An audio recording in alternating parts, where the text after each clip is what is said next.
Hello Tailoring Talkers, it's John here. Happy New Year, if you watch this video in the new year.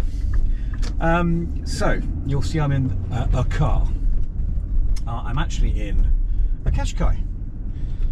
But sadly it's not the Qashqai that I own. If you remember, I did a video back in the summer driving back from the Jeremy Clarkson farm, and I was having car woes. So my Nissan Qashqai Kuro 2023 edition black special edition, if you remember, was towed away after making rattling noises in the car. I was waiting for Nissan to get back to me about fixing it. That was in June. It's now February, so 8 months later, I still don't have my car back. I'm currently driving a loan vehicle from, not from the dealership, but actually from Nissan headquarters. So we'll talk about that. In the months following the last video, I have been waiting on the dealership, Nissan Marshall in Maidstone, to let me know when the vehicle was fixed. And every month since my last update, Nissan have been telling me that they've been waiting for a part on order from Japan. Now, if you imagine, after 3 months it was frustrating, after 5 months it was getting very annoying, and after 6, 7 months, 8 months now, it's become a bit of a joke. And I've been doing several things in the meantime. I've had several different vehicles lent to me by the dealership. I've had, let's see, I've had an MPV of some sort of Peugeot. I've had a Peugeot 305. I've had a Mercedes GLA 200, which I had to fight for after a Nissan refused to give me a like-for-like vehicle. In the end, Enterprise gave me a like-for-like vehicle and absorbed some of the cost. And more recently, a couple of months ago, around about, I think it might have been December, I got an email from Nissan saying that they were taking back the Mercedes, which was okay. I mean, it wasn't really my thing, but it was an okay vehicle, quite fancy, lots of flashy lights on the inside and some fun things. Saying that they were going to be changing from a hire vehicle. So Nissan have a partnership with Enterprise, where their courtesy vehicles are hired out by Enterprise, and they were changing it to a loan vehicle from Nissan itself. Now, I have an Enterprise account, and when they changed the vehicles over, I got a summary of the costs.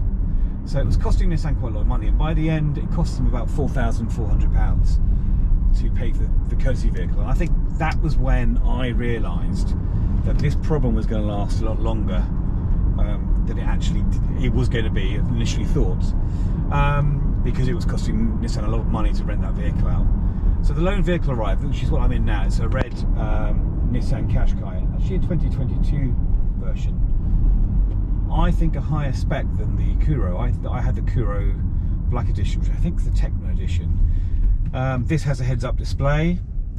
It has an electric motor boot, which my Kuro did not have. It's got self-driving on motorways, which my Kuro did not have. So I can, you can't take your hands off the wheel, but it steers for you, line guidance on the motorway,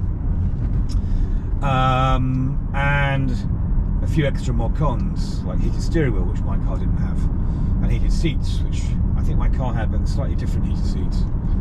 So it's a nicer vehicle, which is very nice. However, I'm still waiting for my car, and I'm still paying £500 a month for my Qashqai. I've been paying every month since the car was towed away, under the guidance of my financial company, saying you're in a stronger position financially if you carry on paying the fees for the car.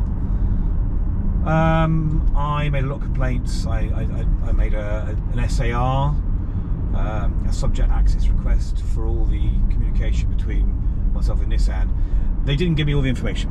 I don't know if they've broken the law or not, but they didn't give me any of the internal memos or any of the transcripts of the phone calls between me and Nissan. They only gave me the bare minimum, which was the original agreement and a few emails or PDFs of the finance agreement and not much else. So that wasn't very, very helpful at all.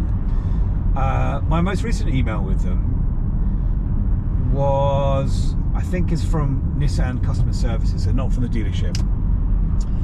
And they have got to the stage now, having had several things wrong with the vehicle, having taken the engine out and replaced it twice, having tried different parts, not having received the part, I guess, from Japan, of saying we are considering accepting your request to reject the vehicle. I actually got an email or a phone call last week asking for this vehicle to be serviced next week. So on top of everything else, the hassle of that, they then emailed me again saying they'd made a mistake and actually the service is due in May. I got an email from Nissan asking for me to bring in my own car for a service, the car which has been in the dealership for the last 8 months. I still get emails from Nissan telling me of the amazing vehicles I can buy from the dealership. But most recently, I've had a conversation with a rep from Nissan saying they are going to accept my request to refuse the vehicle and send it back. And they've talked about how that's going to work. I have mentioned to them about the fact that I've been paying for the last 8 months with no vehicle, although, you know, loan vehicles. And they said that's going to be a factor in the settlement. Now, here's again where my nerves are going on, where I'm anxious, and it's the settlement of the vehicle. Because, you know, the problems that I outlined from the beginning of this vehicle, I don't think this vehicle has been fit for use since we received it. And I have been looking up and researching what my rights are here. And in terms of the financial ombudsman, which I'm in contact with, so the purchase price for the vehicle was $43,000. We have a PCP agreement, and what they can do is they can calculate what's called the extended lifespan, which is assumed at about 100,000 miles. And in a settlement, they will also take what's called a reasonable deduction request, so wear and tear on the vehicle and mileage. So I'm looking to basically return the vehicle, hopefully get some sort of refund on my deposit and the payments, and use that as a down payment for another new vehicle, but definitely not a Nissan. I would say quite categorically now, if you're watching this, is not buying from Nissan. And it does depend on the dealership. Now, I don't think my dealership has been brilliant. I think Nissan UK have been better, but I've probably been stung by the situation for the last, well, it's nearly 2 years now, and I wouldn't buy from Nissan. That's my recommendation. I'm hoping to get money back. I hope to get my full deposit back. I'm hoping to get every payment I made in the vehicle. I don't believe that my payments for a broken thing should be kept. So I'm looking for all my installments for the vehicle back. I'm looking for my deposit back. I'm definitely looking for the payments for the vehicle whilst I've not had it. And yes, I appreciate there's going to be a reasonable deduction request for the wear and tear on the vehicle.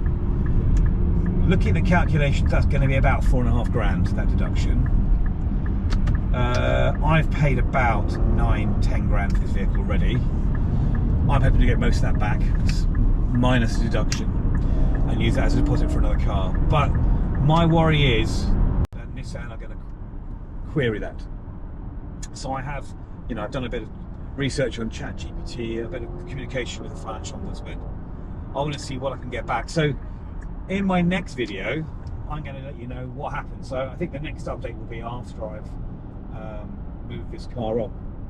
Now, Nissan has said that they're looking at some sort of settlement in April. So that's still, a couple of months away. And I'm a bit worried about the changeover. I've got to find out. I don't want to be without a vehicle. I can't get to work. I can cycle, but there's certain logistics with my life, my family, and ferrying people around. So at the moment, we're in a kind of a grey area where we're not going to have a vehicle. We might have a vehicle. Is there going to be a wait for a new vehicle? But what I'm really looking forward to is the legal fight, fight between me and Nissan. As it is, I think I've got a lot of rights here. and I will update you if you're in this situation, that this might be a useful kind of step-by-step process on dealing with hire purchase, things going wrong with the vehicle, the expectations before the vehicle's handed back, and post handed back, what actually happened, how much did I get back. I'm going to be quite transparent with the finances. So watch the video, wait for the next one, and I'll update you to see what happens. Thank you for watching. It's not a great situation I'm in, but let's see what happens next. Oh, and don't forget to like and subscribe as well, and watch all the other videos on our channel. There's a lot of variety of content there, and also if you want to become one of our subscribers as well, all the links are below. And don't forget, you can also hype this video somewhere down below this. If you scroll along, there's a hype button. So thank you for that, and I'll see you on the next video. Cheers.